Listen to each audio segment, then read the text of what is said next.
अस्सलाम वालेकुम वरहमतुल्लाहि वबरकातुहू। आप देख रहे हैं हमारा यूट्यूब चैनल। उम्मीद है आप सब खैरियत से होंगे। आज का अमल इंतहाई अहम अमल है, आप सल्लल्लाहु अलैहि वसल्लम से साबित शुदा है, सहाबा किराम से साबित शुदा है और इंतहाई पुरअसर अमल है और बेशुमार फ़वाइद का हामिल है, हर किस्म के मसाइल के लिए है। इस अमल को समझने के लिए और इस अमल की तरतीब को समझने के लिए, उस अमल से ज़्यादा फ़वाइद हासिल करने के लिए चंद बातें वो समझना ज़रूरी है।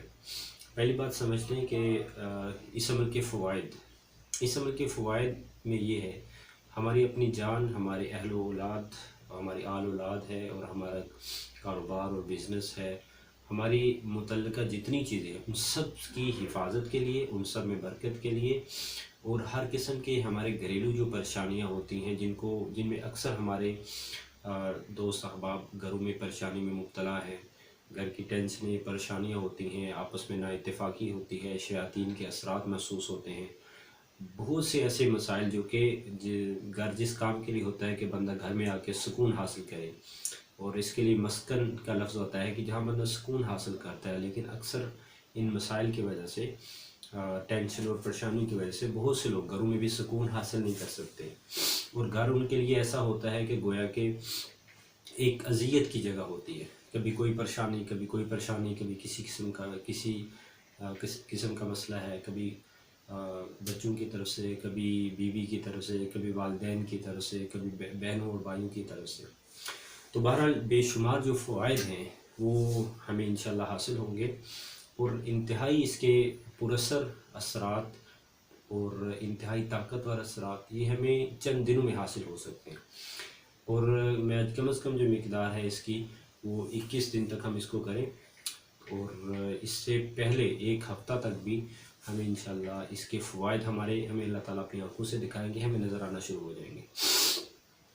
तो अहम चीज़ जो है वो समझ लें, इस दुआ का फ़ायदा ज़्यादा कैसे हमें हासिल हो उसको समझ लें। हमारे बहुत से दोस्त अहबाब वो हमें कहते हैं कि अगर आपने सिर्फ नमाज वगैरह ही बतानी है तो हमें सारे लोग बताते हैं, तो नमाज ऐसा वजीफ़ा बताएं कि हमें किसी किस्म की पाबंदी हमारे साथ ना हो, ना नमाज की या न किसी और चीज़ की। तो याद रखें कि अगर नमाज की पाबंदी नहीं होगी तो किसी भी वजीफ़े का फ़ायदा नहीं होगा और नमाज के बग़ैर जो वज़ाइफ बताए जाते हैं वो अक्सर ऐसे होते हैं कि जिनमें से शयातीन से मदद मांगी जाती है और अक्सर उनमें से ऐसे होते हैं कि नमाज के बग़ैर अगर वो वजीफ़ा भी ठीक हो तो अक्सर ऐसे होते हैं कि उनके फ़वाइद हासिल होने के चांस बहुत कम होते हैं।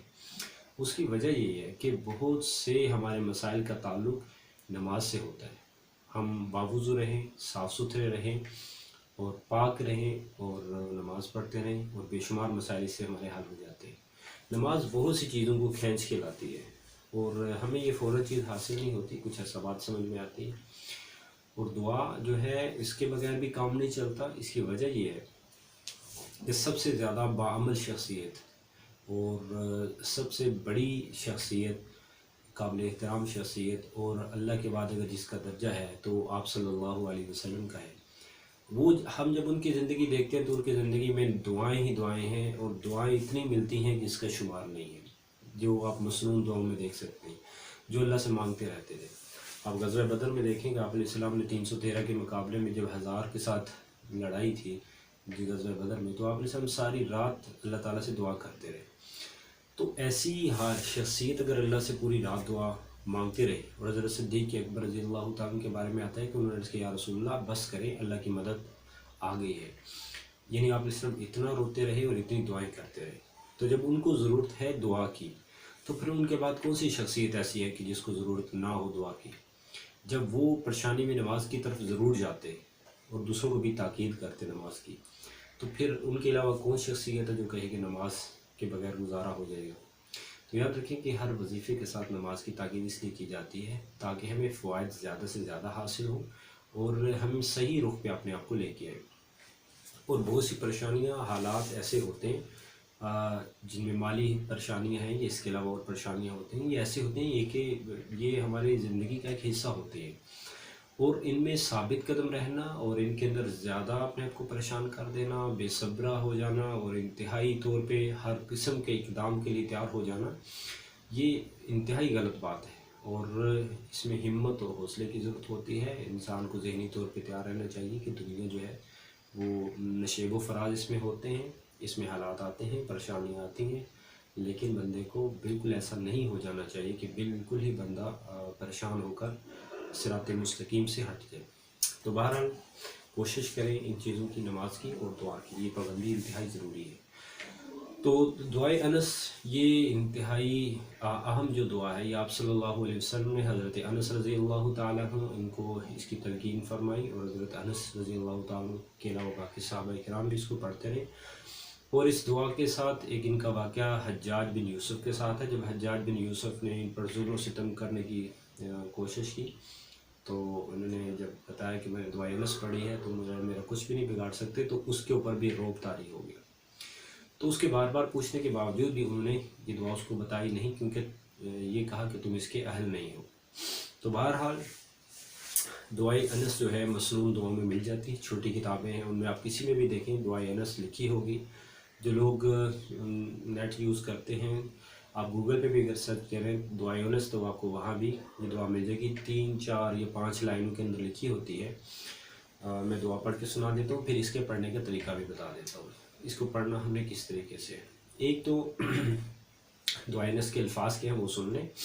بسم اللہ الرحمن الرحیم. بسم اللہ علی نفسی و دینی، بسم اللہ علی اہلی و مالی و ولدی، بسم اللہ علی ما اعطانی.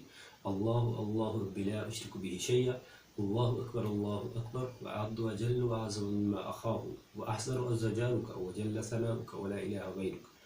اللهم إني أعوذ بك من شر نفسي ومن شر كل شيطان مريد ومن شر كل جبار عنيد، فإن تولوا فقل حسبي الله لا إله إلا هو عليه توكلت وهو رب العرش العظيم. إن ولي الله الذي نزل الكتاب وهو يتولى الصالحين. وصلى الله تعالى على خير خلقه سيدنا محمد وعلى آله وأصحابه أجمعين. کم و بیش الفاظ کے ساتھ یہی دعا ہے، اس کو پڑھنے کا معمول بنائیں. عام مقدار اس کی یہ ہے کہ ایک دفعہ صبح اس دعا کو پڑھا جائے سورج کے طلوع ہونے سے پہلے، نماز فجر کے بعد، اور نماز مغرب کے بعد دوسری دفعہ پڑھا جائے. عام اس کا معمول زندگی میں یہ ہے. لیکن جس کو زیادہ پریشانیاں ہوں کسی قسم کی تو اس کو اس کی ترتیب کچھ اس انداز سے ہے کہ کوشش کریں کہ فجر کی نماز کے بعد 7 دفعہ پڑھیں، پھر مغرب کی نماز کے بعد 7 دفعہ، اور پھر عشاء کی نماز کے بعد 7 دفعہ. اس عمل کو کوشش کریں کہ 21 دن تک کریں، یعنی روزانہ 21 دفعہ ہوگا اور 21 دن تک کریں. انشاءاللہ ہمیں چند دنوں کے اندر ہی ہماری آنکھوں کے سامنے یہ چیز سامنے آئے گی کہ بہت سی ہمارے گھر کی پریشانیاں اور ٹینشنیں ختم ہو چکی ہوں گی، اور بہت سے ہمارے مسائل حل ہو چکے ہوں گے. اور ذہنی اور دلی طور پہ جو ہم اپنے آپ کو سمجھتے تھے کہ ہم انتہائی پریشانیوں میں ہیں، ہمیں اللہ تعالیٰ راحت عطا فرمائیں گے اور سکون عطا فرمائیں گے. تو ہم ضرور اس کی کوشش کریں. انشاءاللہ اس کے فوائد و ثمرات اللہ تعالیٰ ہمیں اپنی آنکھوں سے دکھائیں گے. اس عمل کی آپ کو بھی اجازت ہے، آپ دوسروں کو بھی بتا سکتے ہیں، لیکن اس میں ضرور جو میں نے پہلے بات عرض کی کہ نماز اور دعا اس کی ضرور پابندی کی جائے، اس کے بغیر اس کا ہمیں ہو سکتا ہے فائدہ حاصل نہ ہو. السلام علیکم ورحمۃ اللہ وبرکاتہ.